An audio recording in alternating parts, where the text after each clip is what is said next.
L'adolescence est un passage obligé dans le développement de l'enfant. Les modifications hormonales peuvent déclencher des poussées d'acné qui concernent 8 adolescents sur 10.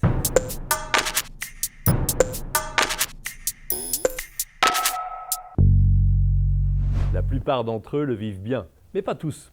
Car comme tous les problèmes cutanés, l'acné, ça se voit, ce qui peut être mal supporté à un moment où l'apparence est particulièrement importante. Du coup, l'acné peut être responsable d'anxiété, de tristesse et peut même altérer la qualité de vie. Et ce, quelle que soit sa gravité. On a vu des enfants en panique devant l'apparition d'un seul petit bouton quasi invisible. Et à l'inverse, certains ados supportent très bien une acné sévère qui envahit pourtant leur visage ou leur dos. Tout dépend de leur personnalité et de l'importance que chaque enfant accorde à son look. Rappelons d'abord ce qu'est l'adolescence, une période un peu délicate, une transition entre l'enfance et la vie adulte, un passe-âge, un moment unique où il faut accepter de subir des transformations physiques et psychologiques que l'on ne contrôle pas et qui peuvent même être inquiétantes lorsque l'adolescent se couche tous les soirs sans savoir à quoi il va ressembler le lendemain matin. Pendant ce remaniement complet de son aspect extérieur, sa peau prend toute son importance. Parce que la peau a une vraie valeur symbolique. C'est un tissu qui contient, qui protège, qui permet des échanges agréables par le toucher. C'est également un outil de séduction qui exprime, dévoile et même trahit sentiments et émotions. Rougir, pâlir, ça se voit. Alors l'apparition des premiers boutons confirme aux yeux de tout le monde que quelque chose est en train de changer, que la puberté est en état de marche.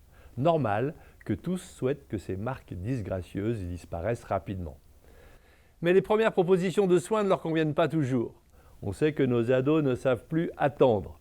Ils détestent avoir l'impression de perdre du temps à mettre des crèmes tous les jours, surtout si ça n'apporte pas une guérison immédiate. Sans compter que leur hygiène de vie n'est pas toujours parfaite et peut même aggraver les choses. Trop de temps passé le soir sur les écrans, le manque de sommeil, l'excès de stress, autant d'éléments qui risquent de rejaillir sur leur peau. Honnêtement, la plupart du temps, des conseils simples et des traitements locaux suffisent. Les problèmes psychologiques sont rares.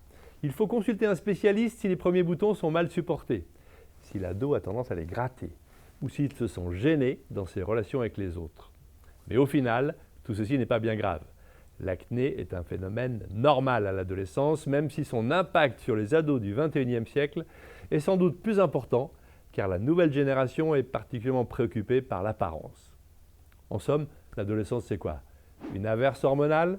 Quelques éclairs dans le ciel familial? Une tempête émotionnelle? Bref, une période un peu compliquée, mais qui ne dure pas. Il faut juste apprendre aux enfants du XXIe siècle, narcissiques et un peu pressés, à savoir attendre tranquillement la fin de leur âge.